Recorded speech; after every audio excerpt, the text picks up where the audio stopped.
Salve, salve, galera do Dominantes Online, tudo bem com vocês? Aqui é o professor Juan Fernandes com mais uma aula de Geografia. E nesse vídeo vamos falar sobre regionalização das Américas, aspectos socioeconômicos.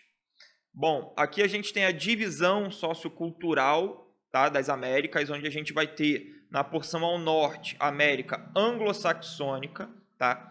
Na porção ao sul, América Latina.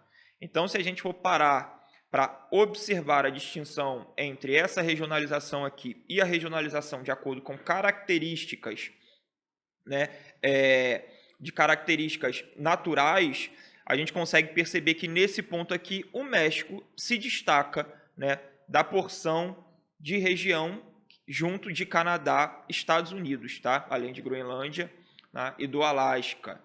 Beleza? Então a gente vai ter essa separação. Por quê? Basicamente porque a gente tem uma perspectiva de ocupação do território, de formação dos países, né, e de cultura distintas. Comumente, a gente fala, né, que a gente vai ter essa divisão sociocultural ali pautada, tá, na origem da língua falada. Então, quando a gente fala de América anglo-saxônica, a gente está falando de países que falam, né, um idioma de origem saxã, né? E quando a gente fala de países latinos, a gente está falando de países que falam um idioma de origem latina, tá? Só que isso não contempla essa divisão, essa regionalização. Por quê? Porque quando a gente pega, por exemplo, o caso canadense, a gente vai ter locais no Canadá que falam francês, tá? Um idioma de origem latina. E quando a gente pega a América Latina, nem todos os países falam idiomas de origem latina, tá? Então, quando a gente pega o Suriname, por exemplo, colônia holandesa, eles não falam idioma de origem latina. Quando a gente pega, por exemplo, o Paraguai, que usa, né, um idioma de origem latina, o espanhol, mas também é muito falado o Guarani, né, no país. O Guarani não é de origem latina. Então, essa divisão regional, ela contempla fatores muito mais amplos do que basicamente a origem da língua, tá? Então, o principal ponto aqui é uma perspectiva colonial e uma perspectiva de desenvolvimento econômico. Então, quando a gente pega, né, essa perspectiva, a gente está analisando características históricas das regiões.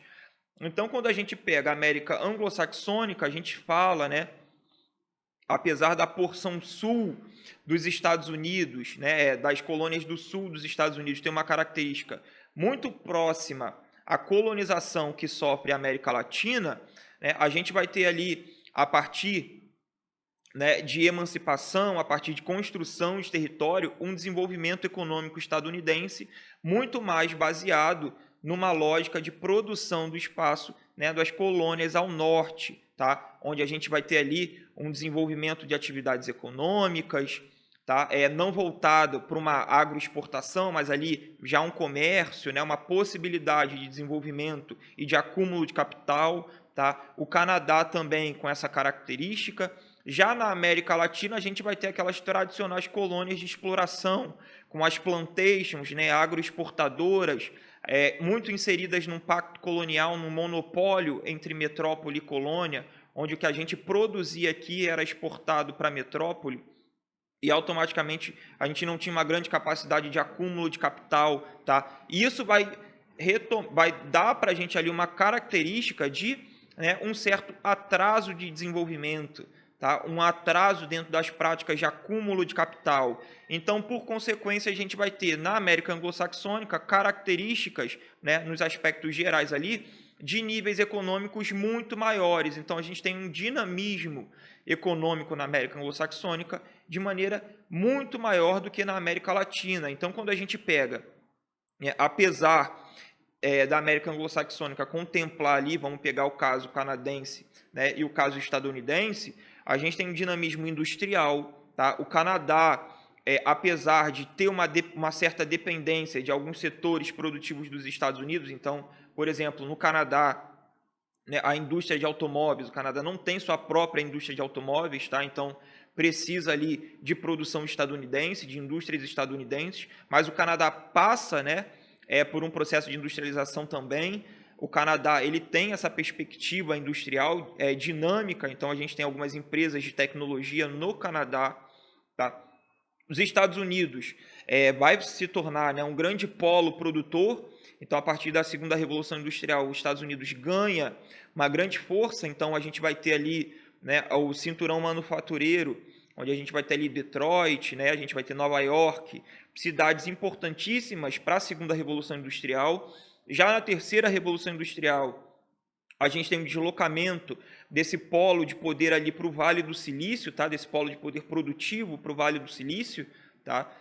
Onde fica ali, né, a costa do Pacífico dos Estados Unidos. Então é uma região com um dinamismo muito forte. Já a América Latina apresenta, né, alguns casos de países com processo de industrialização. Então a gente tem Brasil, Argentina, tá? Como grande destaque.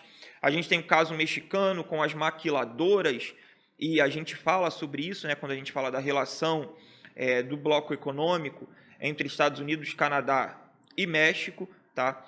Então, mas de maneira geral, a América Latina depende muito da atividade primária ainda. Tá? Então, essa atividade primária ela vai estar automaticamente ligada ali a um passado colonial. Tá? A gente vai ter alguns casos ali, quando a gente pega a porção, tá, insular ali da região central, tá, a gente vai ter, por exemplo, alguns paraísos fiscais, como, por exemplo, a Ilhas Caimã, tá, que vai possibilitar um dinamismo ali, beleza? Então, a gente vai ter, dentro dessa perspectiva, a América Latina com um atraso de desenvolvimento econômico muito grande em relação à América anglo-saxônica.